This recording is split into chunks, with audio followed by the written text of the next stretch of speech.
శ్రీమాత్రే నమః. శివమహాపురాణము స్వయంగా పరమేశ్వరుని చేత ఈ లోకానికి అందించబడినటువంటి మహోత్కృష్టమైనటువంటి పురాణరాయము. ఇందులో అనేకమైనటువంటి శివరహస్యములను స్వయముగా పరమేశ్వరుడే మనకు అందించడం జరిగినది. సులభముగా శివుణ్ణి చేరుకోవాలన్నా, శివానుగ్రహాన్ని పొందాలన్నా ఎలాంటి పూజలు ఆచరించాలి, భస్మాన్ని ఎలా ధరించాలి, రుద్రాక్షలు ఎలా ధరించాలి, ఎవరు శివ పూజను ఎలా చేయాలి, ఏ శివలింగాన్ని పూజిస్తే ఎలాంటి ఫలితం వస్తుంది, ఇంట్లో ఎలాంటి శివలింగాన్ని పెట్టుకోవాలి, ఏ యొక్క యుగంలో ఏ శివలింగాన్ని పూజించాలి, పురుషులు ఎలాంటి లింగాన్ని పూజించాలి, స్త్రీలు ఎలాంటి లింగాన్ని పూజించాలి, ఇలాంటి అనేకమైనటువంటి రహస్యాలను శివమహాపురాణం మనకు వివరిస్తూ ఉన్నది. అందులోనే బిల్వ వృక్షం యొక్క మహిమను కూడా ఈ శివమహాపురాణం వివరిస్తూ, బిల్వ వృక్షము సర్వోత్కృష్టమైనటువంటి వృక్షము అని శివమహాపురాణం వివరించడం జరిగినది.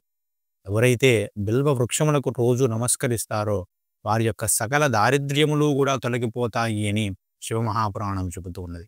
బిల్వ వృక్షము మొదట్లో శివుణ్ణి ఉంచి, అంటే శివలింగాన్ని ఉంచి ప్రతిష్ఠ చేయడం కానీ, లేదా సాధారణంగా ఉంచి కానీ అక్కడ శివునికి పూజిస్తే వాడికి శివపదమే లభిస్తుంది అంటూ ఉన్నది.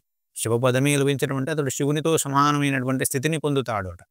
అదేవిధంగా ఆ బిల్వ మూలాన్ని పూజించినా కూడా షోడశోపచారాలతో అతనికి కూడా శివపదం లభిస్తుంది అని చెప్పడం జరిగింది. అంటే బిల్వ మూలంలో శివలింగాన్ని పూజించినా, బిల్వ చెట్టుని, ఆ మారేడు చెట్టుని స్వయంగా పూజించినా కూడా శివపదం లభిస్తుంది. అంటే శివునికి మారేడు చెట్టుకు భేదము లేదు అని మనకి యొక్క వ్యాఖ్య ద్వారా తెలుస్తూ ఉన్నది కదా.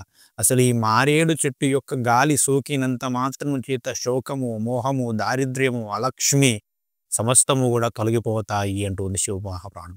ఎవరైనా బాగా డిప్రెషన్లో ఉన్నారు, బాధగా ఉన్నది, మనసేమి బాగాలేదనుకోండి, ఇంటి ముందు చక్కగా ఒక బిల్వవృక్షాన్ని పెంచుకొని అక్కడికి వెళ్ళి ఆ బిల్వవృక్షానికి నమస్కరించి 3 ప్రదక్షిణలు తీసి దాని కింద ఒక 10 నిమిషాలు కూర్చోండి. మీ డిప్రెషన్ అంతా కూడా ఎగిరిపోతుంది, శోకం అంతా కూడా ఎగిరిపోతుంది. రోజు బిల్వవృక్షానికి నమస్కారం చేస్తే, ఇంట్లో బిల్వవృక్షం వాటికి దారిద్ర్యం అనేది ఉందట, ఆ ఇంట్లో దారిద్ర్య లక్ష్మి కానీ, జ్యేష్ఠలక్ష్మి కానీ నివాసం ఉండే అవకాశమే లేదట. అంటే ప్రతి ఇంట్లో ఒక మారేడు చెట్టు ఉండాలి అని మనకి ఇక్కడ చెబుతూ ఉన్నది. ఎక్కడ మీకు వీలుంటే అక్కడ వేసుకోండి. మళ్ళీ దీనికి వాస్తు అవన్నీ ఎందుకు, ఎక్కడ వీలుంటే అక్కడ వేసుకోండి. చక్కగా ఉండి రోజు మారేడు చెట్టుకు నీరు పోస్తే ఆ మారేడు చెట్టు మూలంలో, ఆ మొదట్లో 3 లోకాలలో ఉన్నటువంటి సమస్త తీర్థములు ఉంటాయట. అంటే ఆ మారేడు చెట్టుకు చక్కగా నీళ్లు పోసి ఒక చుక్క నీరు నెత్తిమీద చల్లుకుంటే 3 లోకాలలో ఉన్న సమస్త 3,000,000 తీర్థములను సేవించినటువంటి ఫలితం వస్తుంది అని శివమహాపురాణం చెబుతుందండి. ఒక్క బిల్వపత్రాన్ని ప్రతిరోజు శివునికి అర్పించేవాడికి అఖండమైన జ్ఞానము, ఐశ్వర్యము, సంపద, తేజస్సు, సంతానము ఇస్తాను అని శివుడు ప్రతిజ్ఞ చేస్తాడు శివమహాపురాణంలో.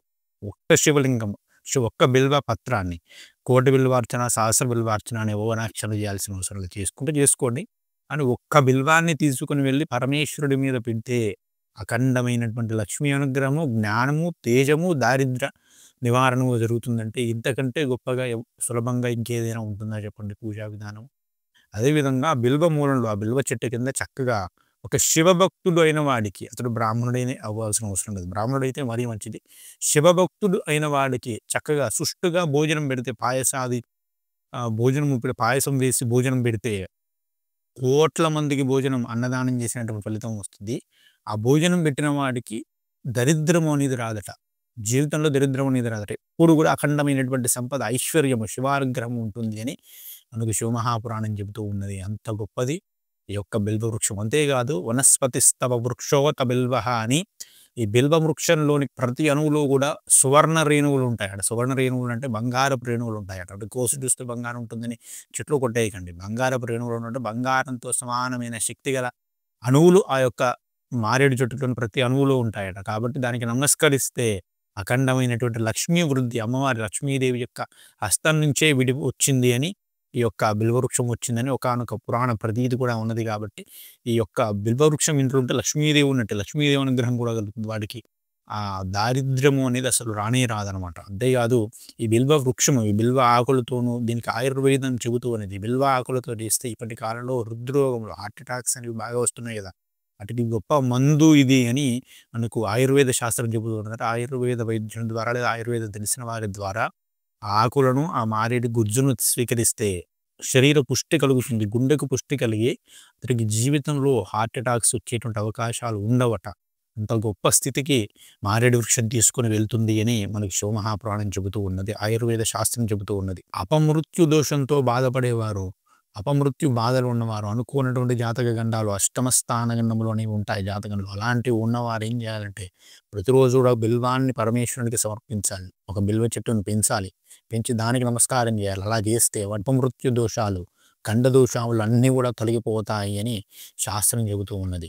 బిల్వ వృక్షము అనేది అన్ని విధములుగా కూడా జ్యోతిర్మయమైనటువంటి వృక్షము. బిల్వ మూలంలో ప్రతిరోజు దీపం వెలిగించే వాడికి అఖండమైనటువంటి జ్ఞానం వస్తుంది అని మనకి శివమహాపురాణం చెబుతున్నది. ప్రతిరోజు ఆ బిల్వ మూలంలో ముఖ్యంగా కార్తీక మాసం 30 రోజులు కూడా బిల్వ మూలంలో దీపాన్ని వెలిగిస్తే, దీపం పెట్టమన్నాగానే అందరూ కూడా దేవాలయాలలో ఉన్నటువంటి చెట్లను ఇలా పెట్టకుండా, చెట్లు కాలిపోతే ఇది మహాపాపం.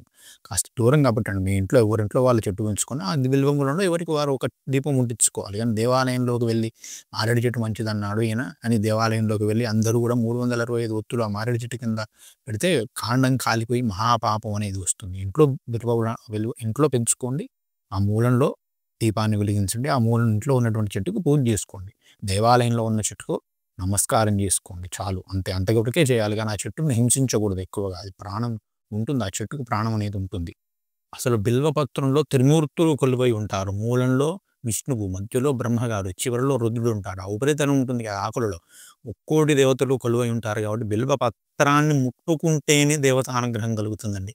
చూడండి ఎంత గొప్ప స్థితి ఉంటుందో ఆ బిల్వపత్రంలో. కాబట్టి అంత గొప్పదైనటువంటి ఆ బిల్వ వృక్షాన్ని ప్రతి ఒక్కరూ ప్రతి ఇంట్లో పెంచుకోండి. ఆ బిల్వ ఆకులతో పరమేశ్వరుడికి రోజు కూడా పూజ చేసుకొని ఆ ఈశ్వరానుగ్రహాన్ని, శివానుగ్రహాన్ని పొందండి. కోటి కన్యా మహాదానం తిలపర్వత కోటయ అని బిల్వాష్టకం చెప్పలేదా? కోటి మంది కన్యలు కన్యాదానం చేస్తే వచ్చేంటి ఫలితం ఒక్క బిల్వాన్ని పరమేశ్వరునికి సమర్పిస్తే వస్తుంది. కాబట్టి ఇంట్లో బిల్వ చెట్టును పెంచి దాన్ని రోజు లేవగానే ఎవడైతే బిల్వాన్ని దర్శిస్తారో వాడికి ఆ రోజంతా శుభాలు కలుగుతాయట. అంత గొప్ప స్థితి వస్తుందట. పొద్దున్నే లేవగానే బిల్వాన్ని దర్శించాలంటే ఏం చేయాలండి? అక్కడ దాకా ఎలా వెళ్ళగలుగుతాం? ఎక్కడో ఉంటే కళ్ళు మూసుకొని వెళ్ళగలుగుతాం అక్కడికి? మన ఇంటి ఎదురుగా బిల్వ చెట్టు ఉండాలని శాస్త్రం చెబుతున్నది. శాస్త్రం విధించినటువంటి నియమం ఇది. ఇంట్లో బిల్వ చెట్టు ఉండడం పరమశ్రేయోదాయకము. అది ఆక్సిజన్ను కూడా విడుదల చేస్తుందని సైంటిస్టులు కూడా చెబుతూ ఉన్నారు. కాబట్టి చక్కగా ఇంట్లో పెంచుకొని ఆ యొక్క బిల్వ వృక్షాన్ని పూజించి దాని ద్వారా అఖండమైనటువంటి సంపదలను, ఆరోగ్యాన్ని, ఐశ్వర్యాన్ని, అపమృత్యు దోషముల నుంచి విముక్తిని పొంది ఈశ్వరానుగ్రహం పొందండి. శ్రీమాత్రే నమః. స్వస్తి. జై శ్రీరామ్. మరొక అద్భుతమైనటువంటి వీడియోతో మళ్ళీ కలుసుకుందాం.